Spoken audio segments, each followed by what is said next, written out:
Sound की बात करते हैं तो साउंड भी एक वेव है, और जैसे मैं आपसे बात कर रहा हूँ तो साउंड एयर में ट्रेवल कर रही है। तो जब मैं आपसे बात कर रहा हूँ तो साउंड एक वेव है, तो साउंड एक वेव है जो एयर में ट्रेवल कर रही है। तो साउंड वेव कौन सी होती है? ट्रांसवर्सल होती है, लॉन्गिट्यूडनल वेव होती है? लॉन्गिट्यूडनल वेव होती है,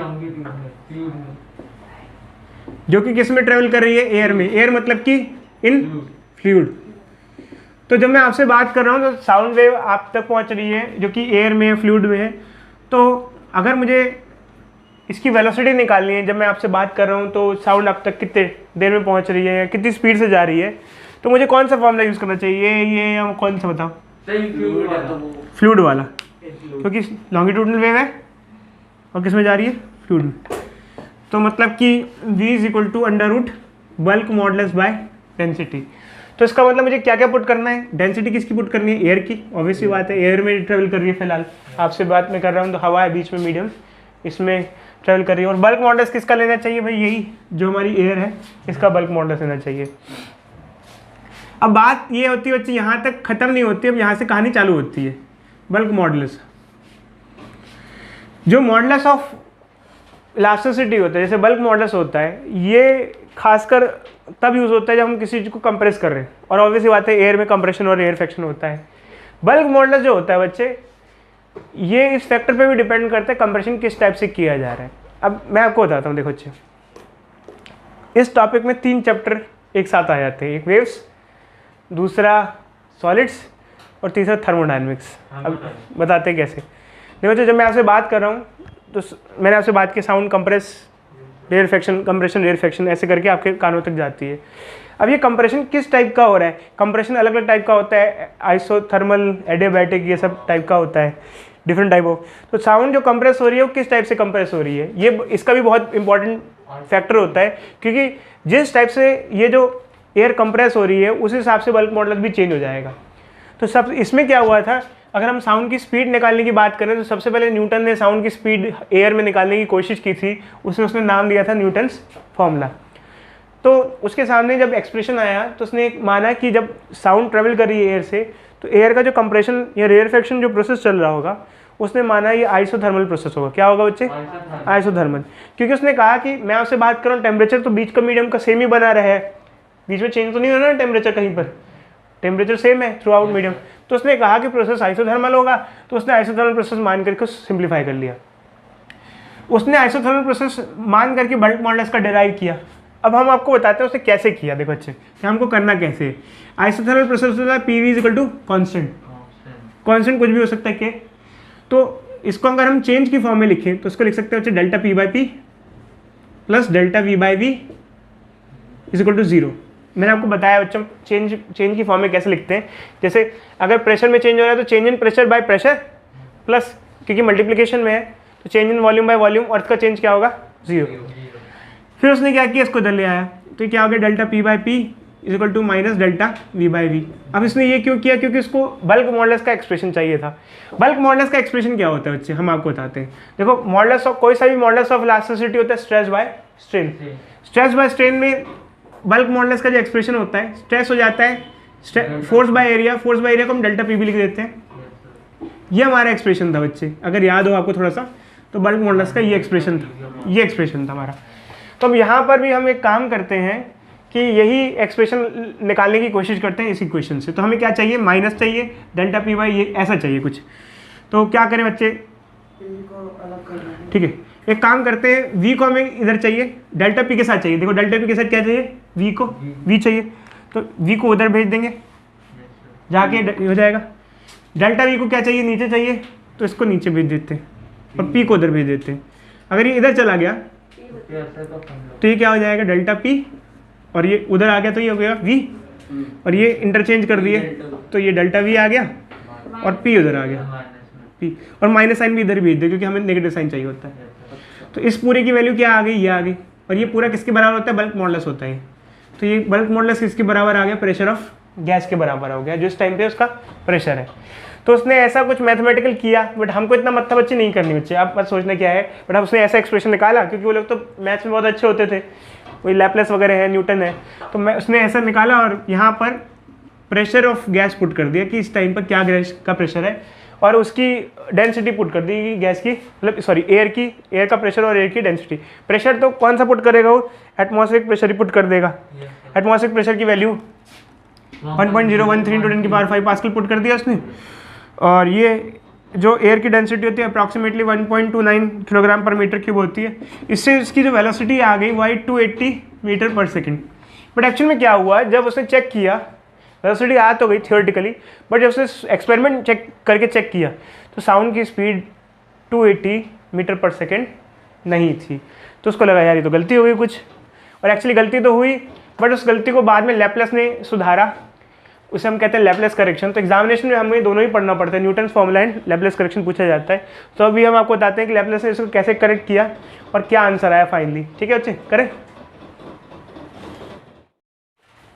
देखो बच्चे, बाद में लैपलेस ने बताया कि जो न्यूटन ने फॉर्मूला निकाला था उसने कोशिश तो सही की थी, बट उसमें कुछ गड़बड़ हो गई थी। जो साउंड ट्रेवल करती है किसी मीडियम के थ्रू, उसमें जो कंप्रेशन रेयरफेक्शन होता है वो एडियाबैटिक होता है। कारण क्या था, न्यूटन अपनी जगह सही था, बट एक्चुअली लैपलेस अपनी जगह सही कैसे प्रूफ हुआ बताते हैं। न्यूटन ने कहा जो कंप्रेशन या रेयरफेक्शन का जो होता है वो तो ओपन एयर में होता है, तो ओपन एयर में हीट एक्सचेंज हो सकती है। जब कंप्रेशन हुआ होगा जो हीट प्रोड्यूस होगी वो बाहर चली जाएगी सराउंडिंग में, तो उसमें टेम्परेचर सेम रहेगा। देखो जी, जब कभी हम किसी चीज़ को कंप्रेस करते हैं तो चांसेस ये होते हैं कि हीट प्रोड्यूस हो। कंप्रेशन में क्या होता है, हीट प्रोड्यूस, और अगर हीट बाहर डिसिपेट हो जाए तो उसका टेम्परेचर मेंटेन रह सकता है। बट अगर डिसिपेशन नहीं हो पाए तो टेम्परेचर क्या हो जाएगा, एकदम से बढ़ जाएगा। किसी चीज़ को कंप्रेस करो ना एकदम से, तो उसमें हीट प्रोड्यूस होने के चांस होते हैं।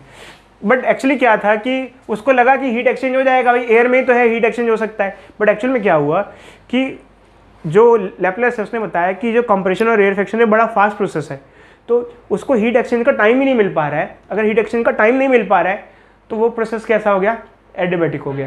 देखो बच्चे, अगर कभी हीट एक्सचेंज हो पाती है, नहीं हो पाती तो एडियाबैटिक होता है। हमने पढ़ा हुआ है कि एडियाबैटिक प्रोसेस वो होते हैं जिसमें हीट एक्सचेंज नहीं हो पाता है। अगर कोई एक सिस्टम ओपन भी हो, मान लो हम कहते थे कोई आइसोलेटेड सिस्टम है वो एडियाबैटिक होता है, बट कोई ओपन सिस्टम भी हो उसमें हीट एक्सचेंज का टाइम ही ना मिले, पॉसिबल ही ना हो पाए कैसे भी करके, बहुत कम टाइम में प्रोसेस आप कर दो और वो उसमें टाइम ना मिले, तो भी वो क्या हो जाएगा, एडियाबैटिक हो जाएगा। तो मौका तो हो बट इतना फास्ट हो कि हीट एक्सचेंज का मौका ना मिले। समझे बच्चे, बहुत फास्ट हो, इतना फास्ट कि मतलब टाइम ही ना मिले। हीट एक्सचेंज में टाइम तो चाहिए होता है ना। देखो एडियाबैटिक प्रोसेस होते हैं जिसमें हीट एक्सचेंज ना हो पाए। बट मान लो आपने वो ढक्कन भी खोल लिया, मान लो हमने ढक्कन खोला एकदम से, और ढक्कन है हमको, और हमने इतना फास्ट किया कि ढक्कन अगर खोलते तो हीट जा सकती थी बाहर, बट आपने इतना फास्ट किया कि ढक्कन हीट जाने ही नहीं दी, तो ढक्कन खुलने के बावजूद भी हीट एक्सचेंज कर सकने पॉसिबिलिटी के बावजूद भी हीट एक्सचेंज नहीं हो पाई, क्योंकि फास्ट प्रोसेस था, आपने उसको टाइम ही नहीं दिया, क्योंकि टाइम चाहिए हीट एक्सचेंज के लिए। तो उसने ये कहा कि कंप्रेशन रेयरफेक्शन इतना फास्ट होता है कि वो हीट एक्सचेंज कर सकता है, बट उसको टाइम ही नहीं मिलता इतना हीट एक्सचेंज करने का। तो इसलिए उसने क्या माना, ये प्रोसेस क्या है, एडियाबैटिक प्रोसेस है। और एडियाबैटिक प्रोसेस की इक्वेशन होती है PV gamma is equal to constant. तो उसने कहा कि चलो इसको डिफरेंशिएट वाली, मतलब इसको सिंप्लीफाई करते हैं, हो जाएगा डेल्टा P/P, गामा बाहर आ जाएगा, गामा डेल्टा V/V 0। फिर इसको इधर ले आएंगे, फिर वैसे सिंप्लीफाई करेंगे, डेल्टा P/P इधर आ जाएगा माइनस गामा डेल्टा V/V। फिर हमको क्या चाहिए बच्चे, बल्क मॉडुलस क्या होता है बताना, अभी मैंने बताया था आपको, डेल्टा PV ये होता है। तो हमको इसी तरीके से चाहिए, तो इसको क्या करेंगे, इधर आ जाएगा, ये इसको इंटरचेंज कर देंगे, ठीक है। तो delta V minus gamma P ये आ जाएगा, इसकी जगह क्या आ जाएगा, गामा P आ जाएगा, गामा P आ जाएगा, गामा P। गामा क्या होता है, CP/CV का रेशियो, हमने आपको बताया था कि अलग अलग गैस के लिए गामा की वैल्यू अलग अलग होती है। तो यहाँ पर अगर देखा जाए बच्चे, तो अब ये फॉर्मूला क्या बन जाएगा, बल्क मॉडुलस किसके बराबर हो गया, गामा टाइम्स ऑफ प्रेशर के।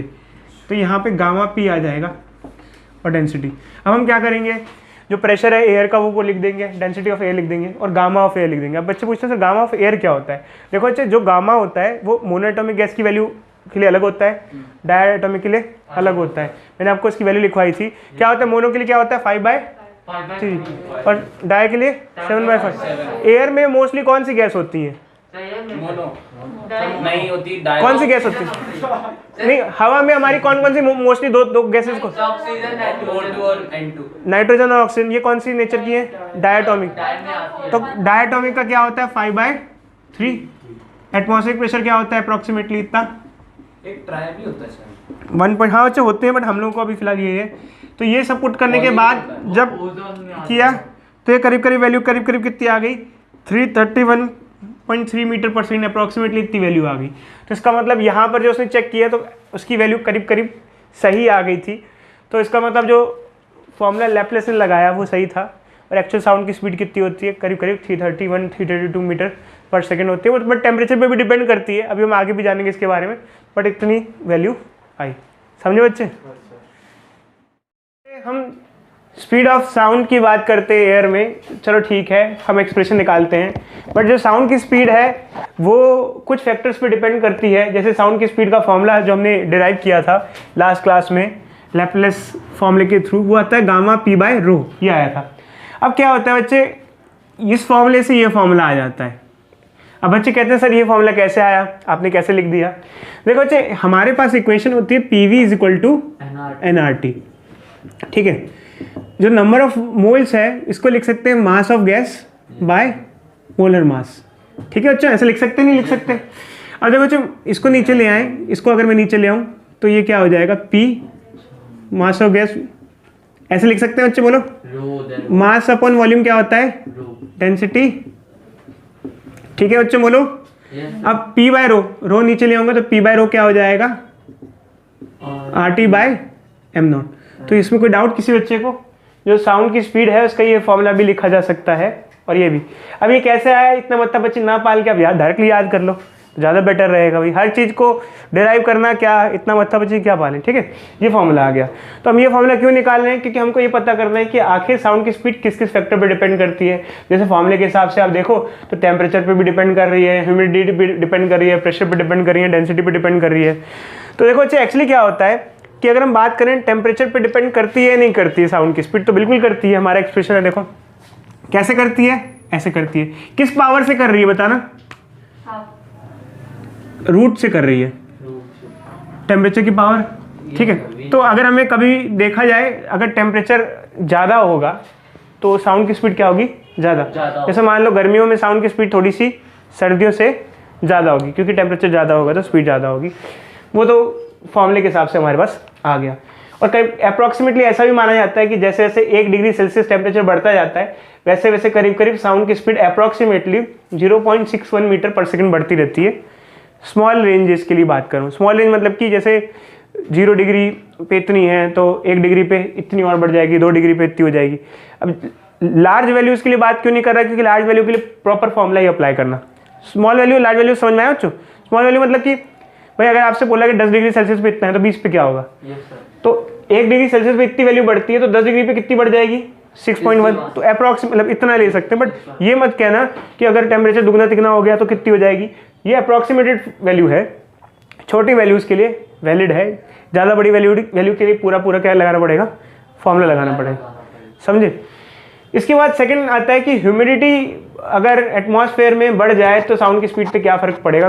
इंडिया में कौन से मौसम में ह्यूमिडिटी ज़्यादा होती है, खासकर हम नॉर्दर्न इंडिया की बात करते हैं, दिल्ली की। कौन से मौसम में आपको ज़्यादा ह्यूमिडिटी, बारिश, रेनी सीजन में ह्यूमिडिटी काफ़ी पसीना चिपचिपाहट सी हो रही होती है। बताओ जी ह्यूमिडिटी क्या होता है, आप बताओ पूर्वा, व्हाट इज ह्यूमिडिटी। जिससे पूछा जाए वही बताएगा। मतलब बारिश होती है तो बहुत ज़्यादा वेपर्स होते हैं ना। शाबाश बच्ची, वेरी गुड। तो एक्चुअली क्या है कि जैसे अगर कोई हॉट डे होता है, गर्म दिन होता है और बारिश होती है, बारिश होने के बाद गर्मी है तो वो जो वाटर है जो बरसता है वो वेपर में कन्वर्ट हो जाता है और हमारे पास वेपर बहुत ज़्यादा हमारे सराउंड करता है काफ़ी। तो वो वेपर, वाटर वेपर जो है वो ह्यूमिडिटी मतलब का मतलब ये होता है कि एयर में कितना वाटर वेपर का अमाउंट है उसको हम ह्यूमिडिटी कहते हैं। और ज़्यादा ह्यूमिडिटी भी ठीक नहीं होती, स्किन को सड़ा देती है बच्चे। जो एसी का काम होता है वो एक तो ठंडा करना होता है और दूसरा डीह्यूमिडिफिकेशन करना होता है। क्या करता है बच्चे, डीह्यूमिडिफिकेशन मतलब एयर से वाटर को निकालता है। तभी जो एयर का जो एसी का आउटलेट होता है, पाइप होता है, उससे पानी धीरे धीरे टपकता है। वो पानी कहाँ का होता है, वो पानी कहाँ से लाता है, तो वो क्या रूम से। रूम का जो पानी होता है उसको सक करता है, उसको बाहर, तभी तो बाहर टपक रहा होता है पानी। अगर जो लोग बुजुर्ग होते हैं जो एसी में नहीं रह सकते हैं। कई सिटीज़ ऐसी भी होती हैं वर्ल्ड में जो कोस्टल एरिया होते हैं, ठंडे होते हैं बट ह्यूमिड होते हैं, कोल्ड एंड ह्यूमिड, ऐसे भी जगह होती है कई। तो या फिर कई जो बुजुर्ग होते हैं वो कोल्ड टेम्परेचर नहीं सह सकते, तो वहाँ सिर्फ वो लोग डीह्यूमिडिफायर लगा देते हैं। आप अमेज़न पे सर्च करना बच्चों, एक डिवाइस आता है जिसका नाम होता है डीह्यूमिडिफायर। क्या होता है? मुंबई हो सकता है मुझे। हाँ, मुंबई में आप यूज़ करो, मुंबई वगैरह में, क्योंकि उसमें क्या है बच्चे, डीह्यूमिडिफायर क्या करता है, वो ठंडक नहीं करता है, वो सिर्फ रूम के क्या करता है, वाटर वेपर को क्या कर लेता है, सक करता है, उसको कलेक्ट करके वही आप बहा देता है, जैसे भी है। उससे क्या है, कंफर्ट थोड़ा फील होता है, क्योंकि ह्यूमिडिटी पता है आपको, क्योंकि ह्यूमिडिटी ज़्यादा होती है तो हमारे जो है प्रोसेस ऑफ इवेपोरेशन कम हो जाता है, हमारा स्लो हो जाता है, उस वजह से हमें गर्मी अजीब सी गर्मी फील हो जाती है। ठीक है, चलो खैर हम डिस्कस ज़्यादा नहीं करते, बट ह्यूमिडिटी अगर बढ़ेगी तो क्या फ़र्क पड़ेगा। देखो बच्चे, एक्चुअली क्या है कि ह्यूमिडिटी की अगर हम बात करते हैं तो ह्यूमिडिटी मतलब कि वाटर H2O मॉलिक्यूल, मतलब वाटर वेपर, इसका कितना मॉलिक्यूलर मास होता है H2O का? H2O का 18 U। तो आमतौर पे एयर में कौन सी गैस सबसे ज़्यादा होती है, मतलब मोस्टली एग्जिस्ट करती है? H2 कौन सी गैस? नाइट्रोजन। नाइट्रोजन का मोलर मास क्या होता है? नाइट्रोजन का नाइट्रोजन 28। ठीक है, जब वाटर वेपर बढ़ जाता है, ह्यूमिडिटी बढ़ जाती है, तो ये जो वाटर वेपर होगा वो उसकी कंसंट्रेशन बढ़ जाएगी इन कंपैरिजन टू N2, मतलब N2 की मॉलिक्यूल को रिप्लेस करके ये आ जाएगा। तो नेट मोलर मास बढ़ा या कम हुआ? मॉलिक्यूलर मास बढ़ा या कम हुआ? तो ये इसको रिप्लेस करके ये मॉलिक्यूल वहाँ एग्जिस्ट कर रहा है, तो ये आ गया मान लो, और मोलर मास क्या हो गया, कम हो गया, तो स्पीड क्या हो जाएगी, बढ़ जाएगी। तो स्पीड क्या हो जाती है, इंक्रीज हो जाती है। तो इसमें भी स्पीड इंक्रीज हो जाती है, इसमें भी ह्यूमिडिटी बढ़ने से भी स्पीड इंक्रीज हो जाती है। फिर प्रेशर का क्या असर पड़ता है, मान लो प्रेशर बढ़ जाए तो क्या फ़र्क पड़ेगा। अब देखो, जो प्रेशर का जो अफेक्ट है वो काफ़ी ज़्यादा ना वैसा है, प्रेशर का जो है वो डिपेंड करता है कि सिचुएशन क्या है, किस सिचुएशन पे बोल रहे हैं। अगर हम प्रेशर की बात करते हैं तो अगर सिचुएशन क्या है, अगर कांस्टेंट वॉल्यूम सिचुएशन है, कैसी सिचुएशन है, कांस्टेंट वॉल्यूम, तो बताओ बच्चे, अगर कांस्टेंट वॉल्यूम सिचुएशन है तो प्रेशर बढ़ेगा तो क्या होगा, प्रेशर बढ़ेगा तो क्या होना चाहिए, कुछ आइडिया बता सकते हो? कांस्टेंट वॉल्यूम में कंप्रेशन होगा। देखो बच्चे, अगर कांस्टेंट वॉल्यूम है और प्रेशर अगर इंक्रीज होता है तो देखो बच्चे, प्रेशर बढ़ने से क्या होगा, जैसे ज़्यादा प्रेशर हो रहा है तो डेंसिटी भी क्या हो जाती है, बढ़ जाती है। क्योंकि हमको पता है आप जैसे किसी चीज़ को आप जैसे, हाँ बोलो जी, वही ज़्यादा प्रेशर होगा तो मतलब डेंसिटी क्या होगी, बढ़ जाएगी, ज़्यादा डेंसिटी होगी। प्रेशर डेंसिटी एक दूसरे से एसोसिएटेड होती हैं, तो इससे क्या होता है कि मतलब अगर कांस्टेंट वॉल्यूम या जैसे कांस्टेंट टेम्परेचर भी अगर कांस्टेंट है तो इस केस में प्रेशर बढ़ने से कोई इफेक्ट देखने को नहीं मिलता है, नो इफेक्ट। बट खैर यार, ये डिपेंड करता है सिचुएशन पे, मैं बता रहा हूँ। ये कांस्टेंट टेम्परेचर की अगर हम बात करें तो इस पर कोई असर नहीं देखने को मिलेगा। ठीक है, अब हम बात करते हैं डेंसिटी अगर चेंज करें तो क्या फ़र्क पड़ेगा। डेंसिटी अगर हम देखें तो क्या फ़र्क पड़ेगा, तो खैर ऐसे चलो डेंसिटी को हम स्किप भी कर सकते हैं, क्योंकि मोस्टली 3 ही चीज़ें पूछी जाती हैं। फैक्टर तो ऐसे कई सारे हो जाएंगे, जिसमें से इंपॉर्टेंट फैक्टर टेम्परेचर और ह्यूमिडिटी ज़्यादा पूछा जाता है एग्जामिनेशन में। ठीक है, जैसे मान लो ये हमारा एक्सप्रेशन है, अगर टेम्परेचर कांस्टेंट रहेगा तो अगर प्रेशर बढ़ेगा तो डेंसिटी भी क्या होगी, बढ़ेगी। तो मैंने ये कंसीडर करके बोला था, ये ध्यान रखना, नो इफेक्ट वाला। हर चीज़ ना सिचुएशन पर डिपेंड करती है कि क्या चीज़ कांस्टेंट है, उसे क्या इफेक्ट देखने को मिलेगा। ऐसा मैं रैंडमली नहीं कह सकता। ठीक है, ध्यान रखना।